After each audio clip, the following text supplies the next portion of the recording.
할렐루야. 하나님께서 오늘 우리에게 주실 말씀은 요한복음 8장 32절부터 36절까지 대독하겠습니다. 진리를 알지니 진리가 너희를 자유케 하리라. 저희가 대답하되 우리가 아브라함의 자손이라 남의 종이 된 적이 없거늘 어찌하여 우리가 자유케 되리라 하느냐. 예수께서 대답하시되 진실로 진실로 너희에게 이르노니 죄를 범하는 자마다 죄의 종이라. 종은 영원히 집에 거하지 못하되 아들은 영원히 거하나니 그러므로 아들이 너희를 자유케 하면 너희가 참으로 자유하리라. 아멘. 할렐루야.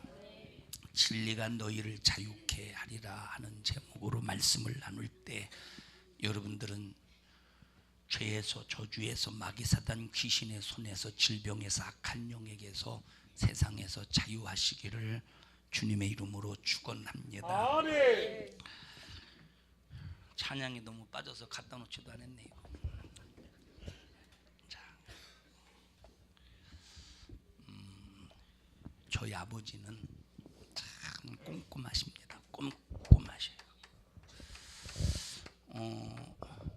정리도 참 잘하시고 깔끔하시고,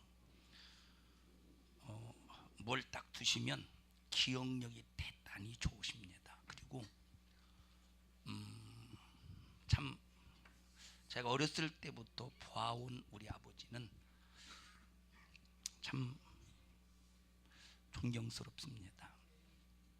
한 번은 이제 합덕장에 가서 어머니가 실타래를 사회 실타래, 뜨개질 실 말고 바늘 이불 꼬매고 하는 그 실, 그 실은 이런 식으로 이렇게 감아져 있잖아. 이런 식으로, 맞죠? 이런 식으로 이렇게 감아져 있어요. 이제 실을 가지고 오면 어린 나이에 시골에서 뭐 놀 게 뭐 있습니까? 밤낮 집이 세 채인데, 그 넓은 들판에 집이 세 채인데 뭐 친구랑 놀려면 걸어서 1시간은 가야 되는데 뭐 놀 게 있습니까? 아버지가 나에게는 장난감을 사가지고 오신 거예요. 그러면 이제 실을 여기서 끊어내서 뭐 해가지고 이렇게 실을 끊어서 뭐 이제 누나나 동생이랑 같이 뭐 이거 있잖아, 이렇게 해가지고 뭐 이렇게 이쪽에 선물을 하는 거. 그러면 이제 잘 이 겉끄트머리 겉 끄트머리 있을 거 아니에요. 겉 끄트머리 거기서부터 잘 해가지고 그걸 딱 잘라내서 실이 헝클어지지 않게 해야 되는데, 어린 나이에 그거 압니까? 그냥 이게 잘 안 보이니까 막 뒤적뒤적 그래 찾다 보면 처음에 시작점을 갖다가 이렇게 딱 찾아서 쭉 잡아 빼. 그걸 한 몇 번 하면 완전히 헝클어지잖아요. 대책이 없는 거예요. 나는 지금 대책이 없어요. 그리고 이제 한 두세 번 하다가 한 4번 정도 다시 이제 실을 쓰기 위해서 하나하나씩 다 이 끄트머리를 찾긴 찾는데 잡아 빼지 안 빠져. 더 이상 잡아 안 빠져. 왜냐면 이것이 꼬여가지고 서로 이렇게 딱 맞물려서 이게 빠지지를 않아요. 여기서 성질이 좀 답답한 사람은, 성격이 좀 답답한 사람은 칼로 가위로 딱 끊어. 그러면 나중에 이게 쪼가기가 돼가지고 잘 못 쓰지 않습니까? 자, 근데 아버지는 이제 나는 이제 이렇게 다 막 얽혀졌으니까, 그래 하면 막 이렇게 풀으려고 해도 막 성격이 급하니까 막 어린 나이지만 답답해. 막 답답해서 하다가 그냥 내팽개 쳐버려요. 그리고 어떤 때는 막 아버지 안 계실 때 몰래 가위 갖다가 끊어서 내가 쓸 만큼 써요. 그런데 아버지는 이렇게 하다가 막 이렇게 푸는 모습을 보다가 아버지가 답답하니까 이렇게 가지고 와. 아버지는 1시간이든 2시간이든 오줌도 안 놓으시고 그걸 하나씩 풀면서 어떻게 하느냐면, 이제 집에 달력 있지 않습니까? 옛날에는 종이도 귀하니까 달력이나 옛날에 이제 사료 부대 있잖아요. 옛날에는 이 달력이나 사료 부대가 휴지였어요. 화장실에서 쓰는 휴지. 아셔요? 여기 고급스러운 데서 살았네. 저 어렸을 때는 이걸 갖다가 다 화장실에다 이렇게 언제 어머니 아버지가 꼼꼼하시니까 아버지가 이제 달력이나 이런 그 두꺼운 사료 부대 이 봉투 있잖아요. 사료 부대. 그러면 그걸 갖다가 쫙 오려 딱 손바닥만하게 이렇게 오려 손바닥만하게 오려서 이제 다 이렇게 겹겹이 쌓아놓고 화장실에다 구멍을 딱 뚫고 이렇게 이제 철사로 이렇게 하면 딱 꽂으면 화장실에서 볼일 볼 때마다 막 처음 응가 나올 때부터 끝날까지 계속 이렇게 부드러워지는 거예요. 휴지가 있습니까? 옛날에 다 그랬지. 막 비벼. 아니 김여희 권사님 네 벌써부터 좋으십니까? 일부 예배 때는 안 졸더니 도대체 무슨 나랑 억가심정이 있어요? 에? 자 이렇게 해서 이제 갖다 놓는데 이게 옛날엔 자 고급스러운 휴지가 있어. 고급스러운 휴지. 그럼 고급스러운 휴지가 뭐냐면 약국에 가면 약국이나 약방집에 가면 이렇게 습자지처럼 생긴 달력이 있어요. 하루하루씩 쓰는 거. 이건 진짜 부자들이 쓰는 고급스러운 휴지입니다. 써보셨지? 이런 휴지는 다 똥꼬가 허물어졌건데 자 근데 이제 이런 달력을 갖다가 이제 아버지가 이제 돌돌돌 말아서 어느 정도 크게 돌돌 말아서 하나씩 얽히고 설킨 거를 풀어가면서 이런 식으로 가면은 이런 식으로 감는데 아버지는 1시간이건 2시간이든 화장실도 안 가시고 계속 감으셔요. 나는 대책 없이 어질러 놨는데 아버지가 대책이더라고. 나는 대책 없이 어질러 놨는데 헝클어 놨는데 아버지가 대책이더라고. 이 얘기를 왜 하느냐? 자, 우리가 딱 태어났어요. 응애 하고 태어났습니다. 태어난 순간에 우리는 처음에 엄마가 합덕장에서 사온 실타래와 같이 처음에는 원죄 말고 인생의 삶 속에서 안 웅크러졌어요.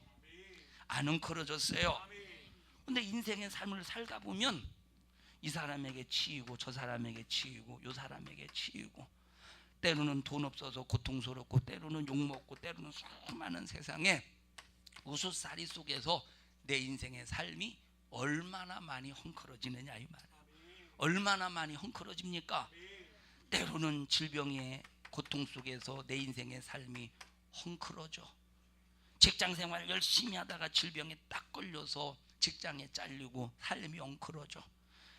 자식을 잘 키워보려고 어렸을 때부터 자식을 투자했는데 이놈이 하루가 다르게 타락하고 하루가 다르게 부모를 속속이고 하루가 다르게 부모 인생의 삶 속에서 인생을 헝클어지게 만들어. 집에서 가정이 풍비박산데 이런 수많은 우수살이 속에서 헝클어진 우리의 인생을 한번 봐라 이 말이에요. 이것 때문에 내 마음은 어떻게 됐습니까? 지금 내 마음은 이런 인생의 우수살이 속에서 내 마음은 뭐라고 말할까? 이미 피폐해질 대로 피폐해졌어. 부재불능의 인생 같아. 아무도 헝클어진 이 실타래와 같이 헝클어진 내 인생을 풀어줄 이 세상에 어떤 것도 찾아볼 수가 없다. 사람들이 혹시 이 헝클어진 실타래를 돈이 풀어줄 수 있을까? 돈 벌기 위해서 동분서주예요. 헝클어진 이 실타래를 세상에 이 명예를 좀 얻으면 좀 풀 수 있을까? 명예를 얻기 위해서 동분서주. 이 실타래 헝클어진 실타래를 풀기 위해서 막 동분서주예요. 야, 뭔가 사람이 좀 건강하면 좀 무엇인가 인생의 삶을 좀 재밌게 살 수 있지 않을까 해서 또 건강을 위해서 노력을 합니다. 그런데 이 세상에 어떤 노력도 헝클어진 실타래를 풀 수 없다 이 말이에요. 이 세상에 어떤 노력도 우리 인생의 삶 속에서 헝클어진 고장난 인생을 풀만한 세상에 어떤 것도 없어요. 나는 아무리 이걸 풀어보려고 몸부림을 쳐봤다니까 안 될 때 어떻게 했느냐? 그냥 끊어버리는 거예요. 대책도 없이 끊어버리는 거예요. 대책도 없이 끊어버려. 대책도. 그러니까 나중에 실타래가 거의 조각난 것밖에 없지 않습니까? 자, 또 어렸을 때 놀 게 또 뭐 있습니까? 철사를 가지고 놀아요. 철사를 가지고 어떻게 노느냐면, 나 이거 가르쳐 주면 안 되는데, 이제 철사를 가지고 철사를 이제 좀 끊어서 학교를 들고 가.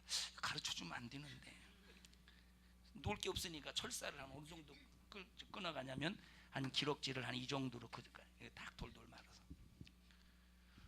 학교를 딱 가잖아요. 그러면 학교 의자 같은데 이게 막대기에 길쭉한데, 그러면 손을 양쪽에 이렇게 잡고 여기 딱 이렇게 딱 거는 거, 이렇게 딱 걸어서 이렇게 돼서 막 철사를 이렇게 왔다 갔다 해요.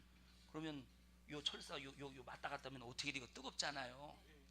요 뜨거운 부분을 친구의 목에다 딱 대면 그 재미라는 것은 엄청나게 또 재밌다는 거 아니에요. 지금은 안 그려. 또 해보는 거 아니요? 자, 근데 옛날에 이제 그런 이제 철사 가지고 이런 장난, 또 여러 가지 철사 가지고 이렇게 놀잖아요. 근데 이제 아버지가 이제 철물점에 가서 철사를 이렇게 사와요. 그럼 역시 이 철사도 그 끄트머리를 잡고 살살 이 딱 그 풀어야 되는데, 그 살살 푸는 게 아니라 쭉 잡아 빼. 살살 돌려서 풀어야 되는데 그냥 이렇게 쭉 잡아 빼. 그러면 나중에 이렇게 얽히고 성긴 것들이 꼬여버려. 어? 그러면 이제 꼬이다 보면 나중에 또 쓰려면 꼬였으니까 안 되니까 딱 잘라내서 필요한 부분만 또 쓰잖아요. 그럼 이게 조각이 되는 거예요. 조각이 될 때 이 철사가 쓸만하겠어요? 필요한 곳에 못 쓰지. 우리 얽히고 설킨 인생의 삶 속에서 내가 아무리 노력해도 풀 수가 없어. 풀어보려고 돈 벌어봤네, 풀어보려고 명예를 얻어봤네, 풀어보려고 세상 방법을 써봤네. 그래서 돈을 움켜줬어요. 돈을 움켜줘봤자 이건 뭐예요? 조각이요. 이건 뭐예요? 조각이라니까. 이건 뭡니까? 명예를 얻어봤어. 이건 뭐요? 해결이 될 것 같은데 이것은 조각에 불과하다 이 말이에요. 어? 우리는 아무리 노력해도 인생의 삶 속에서 얽히고 설킨 문제를 해결할 수 없음을 인정하시기 바랍니다. 뭐가 와야 되느냐? 진리가 와야 돼. 진리가 와서 진리가 우리를 향해서 선포할 때 이 진리를 받아들여야 이 진리를 통해서 자유를 누릴 수 있다 이 말이에요. 이 진리를 통해서 자유를 누릴 수 있어. 그래서 이 진리를 우리에게 주시기 위해, 하나님은 진리예요 아니에요? 자, 말씀은 진리예요 아니에요? 예수는 진리예요 아니에요? 성령은 진리예요 아니에요? 성령은 진리의 영이라고 말씀하셨어요. 예수님은 나는 곧 진리다라고 말씀하셨어요. 진리의 말씀이라고 말씀하셨어요. 근데 말씀이 예수가 성령이 진리이지만 우리가 이 진리를 사용할 수 있도록 예수님께서 십자가의 피의 은혜로 이루지 않으면 이 진리는 나와 상관이 없는 거예요. 하나님의 이 진리가 내게 적용되기 위하여, 하나님의 이 진리가 내게 적용되기 위하여 예수님이 육신을 입고 이 땅에 오셔서 뭘 입고 오셔서? 육신을 입고 오셔서 얽히고 설킨 실타래의 그런, 여러분이 이 얽히고 설킨 그런 모든 이 문제를 예수님의 육체에 짊어지고 하나하나 풀어주셨다 이 말이에요. 질병으로 얽힌 육체, 가난으로 얽힌 인생, 죄악으로 얽힌 삶, 나의 멸망할 수밖에, 파멸될 수밖에 없는 나의 삶을 예수님의 육체에 딱 짊어지시고 모든 얽힌 문제들을 풀어주셨어요. 그래서 너희들이 질병으로 고통당하고 있느냐, 내가 육신을 입고 와서 채찍에 맞음으로 너희 질병으로 얽혀있는 육신의 고통을 해결해 줄게. 믿어. 그래서 믿음 안에 능치 못함이 없는 거예요. 너희들이 저주 속에서 괴로워하느냐? 한 발짝도 축복을 향해 나아가지 못하고 있느냐? 세상 어디에도 축복을 줄 수 없어. 내가 내 육체에 너희들이 저주 속에서 얽힌 문제를 해결하기 위해서 너희들의 저주를 대신 담당했으니 너희들은 믿고 축복받아라. 그래서 예수로 얽힌 저주를 해결할 수가 있는 거예요. 예수님이 징계를 받으셨어요. 그래서 우리가 평화를 누릴 수 있는 거예요. 예수님이 죽으셨어요. 그래서 우리가 생명을 얻을 수 있는 거예요. 읽어보시 이사야서 53장에.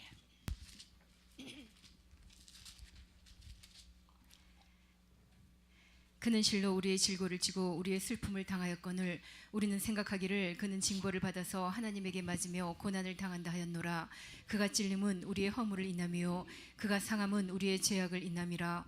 그가 징계를 받음으로 우리가 평화를 누리고 그가 채찍에 맞음으로 우리가 나음을 입었도다. 자, 한마디로 말해서 우리 때문에, 누구 때문에? 한마디로 말해서 나 때문에 예수님이 채찍에 맞으시고, 나 때문에 징계 받으시고, 나 때문에 저주 받으시고, 나 때문에 십자가에 피 흘려 죽으셨다는 거예요. 누구 때문에? 나 때문에. 누구 때문에? 나 때문에. 그러면 나 때문에 예수님께서 이 고난을 당하셨다면, 그러면 예수님의 고난을 통해서 나는 자유해야 되는 거예요. 예수의 죽으심은 나의 죄에서 자유요, 예수가 채찍에 맞으심으로 당한 고통은 나를 질병에서 자유하게 하시는 거예요. 여러분, 진리가 내게 왔으니 이 진리의 말씀으로 신령한 자유를 누리는 믿음의 성도들이 되시기를 주님의 이름으로 축원합니다. 우리 옆 사람도 손 꼭 잡으시고, 집사님, 권사님, 예수님을 믿는다면 그 진리를 통해서 자유할 권리가 있는 거예요. 시작. 그리고 또 얘기해, 왜 그런데 자유하지 못하고 왜 그딴 식으로 사세요? 자, 보십시다. 여러분 보세요.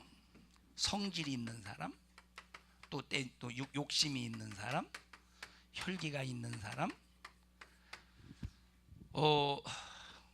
자, 보십시다. 처음부터 태어날 때부터 가지고 태어나는 성질도 있겠죠, 그죠? 가지고 태어나는 욕심도 있고 가지고 태어나는 혈기도 있어요. 참나 욕심 많았던 사람이에요. 지금도 욕심이 있죠. 그 욕심이 없어졌겠습니까? 내가 참 욕심이, 나는 한번 저것이 내가 저것을 내 것으로 삼아야 된다 그러면 내가 어렸을 때는 반드시 내 것으로 만들었어요. 그 욕심이 있었어요. 여러분이 그 전에 말했어요.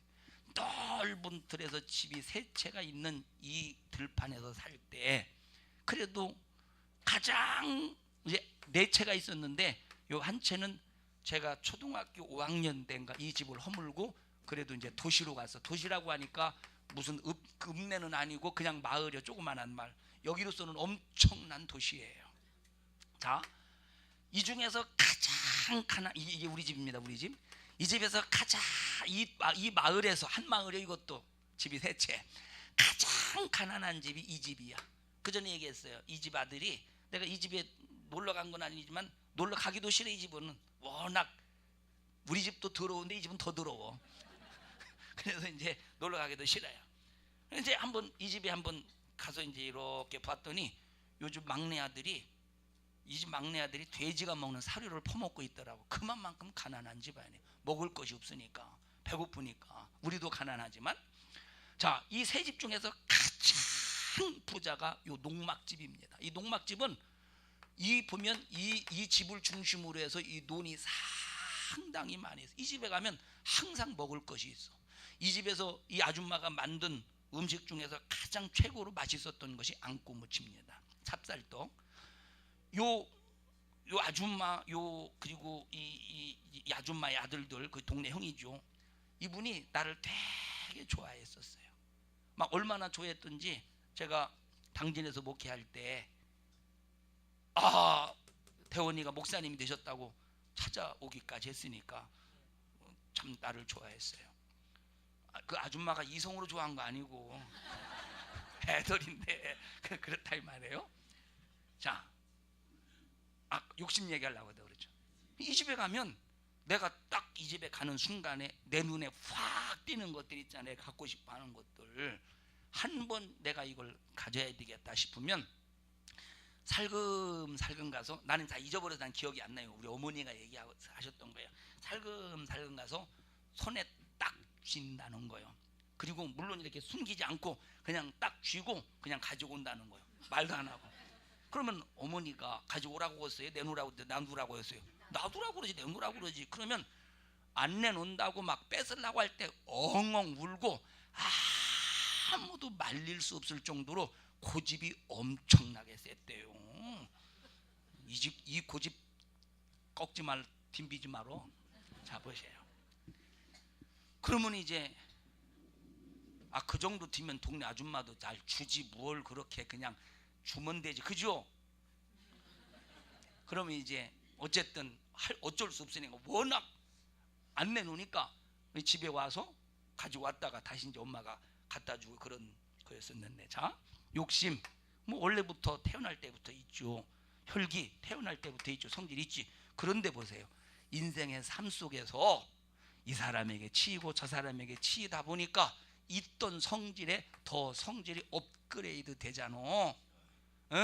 있던 성질에 업그레이드 되잖아요. 욕심, 어렸을 때 막 가난하니까, 어렸을 때 막 못 먹으니까, 어렸을 때 막 가난하니까, 야, 나는 돈 많이 벌어야지, 돈 많이 벌어야지, 돈 많이 벌어야지, 돈 많이 벌어야지. 어렸을 때부터의 내 평생 소원 이것뿐. 신앙생활하는 게 아니라 돈 많이 버는 거예요. 그러니까 점점점 뭐가 쌓여가기 시작합니까? 욕심이 쌓여가기 시작한다 이 말. 욕심이. 자, 어렸을 때부터 막 이 남자들끼리 사는, 이 형제들끼리 사는, 그러니까 막내는 첫째 놈에게 치이고 둘째 놈에게 치이고 셋째 놈에게 치이고, 그러다 보니까 막 혈기도 생기고 인생의 삶을 살면서 승질도 쌓이고 욕심도 쌓이고 혈기도 쌓이는, 그러면서 우리 인생의 삶 속에서 생명을 얻어야 될, 진리 가운데 살아야 될 내 자신을 점점점 얽히고 설켜서 구제불능의 인간으로 만들어져 가지 않느냐 이 말이에요. 구제불능의 인간으로 만들어 가져가지 않느냐 이 말이에요. 우리 조양자, 우리 어머니가 평생 동안 불교에서 참 돌은 닦으셨어요? 안 닦으셨어요? 돌은 안 닦고 그냥 왔다 갔다만 하셨죠. 중에게 그냥 인생을 맡기고, 삶을 맡기고, 생각을 맡기고, 문제를 맡기고 중에게. 자, 평생 동안 그런 삶을 살았어요. 세상의 종교를 가지고 내 얽히고 설킨 문제들을 해결해 보려고 몸부림을 치면 칠수록 세상은 내 인생을 더 얽히고 설키게 만드는 거요. 얽히고 설키게 만든다 이 말이야. 그러다가 여러분 수십 년 동안 불교에서 불자로서 최선을 다하는 삶을 살다가 팍 끊어버리고, 얼마나 되셨어요? 우리 교인지 한 2달 정도 되셨어요? 2달 넘었어요. 2달 넘으셨는데 지난주에 얘기했어요. 지난번에 금요일날인가, 금요일날 신방을 갔더니 막, 목사님 나는요 나를 괴롭히는 저주마귀에 대한 귀신 원수를 쫓아내고 예수 이름으로 번한다고 막 입에서 술술술술 나오는 거요. 한 50년 신앙생활 한 사람 같더라니까. 나는 하나님 아버지 하는데 막 이 아버지라는 소리가 금방 난 아기가 아니더라니까. 금방 난 아버지가 아니, 막 아버지가 막 술술술술 나오더라 이 말이에요. 자, 보셔요. 세상에 어떤 것도 얽히고 설킨 문제를 해결할 수 없는데, 세상의 것으로 해결하려면 해결하려고 할수록 더 얽혀, 더 엉켜, 더 설켜. 그래서 여러분이요, 여러분에게 어떤 문제가 있든지 세상의 방법으로 해결하려고 하지 마셔요. 안 된다고 슬퍼하지 말어. 안 된다고 낙심하지 말아요. 안 된다고 절망하지 말아요. 그러면 여러분들이 안 된다고 슬퍼하고 낙심하고 절망하기 전에 먼저 내가 과연 진리를 만났느냐 이것부터 점검해 봐요. 내가 만약에 내가 진리로 해결하려고 했느냐 이것부터 점검해 보라니까. 슬퍼하지 말라 이 말에 그 찬양이죠. 슬퍼하지 말라. 슬퍼하지 말라. 왜 슬퍼하느냐, 왜 낙망하느냐,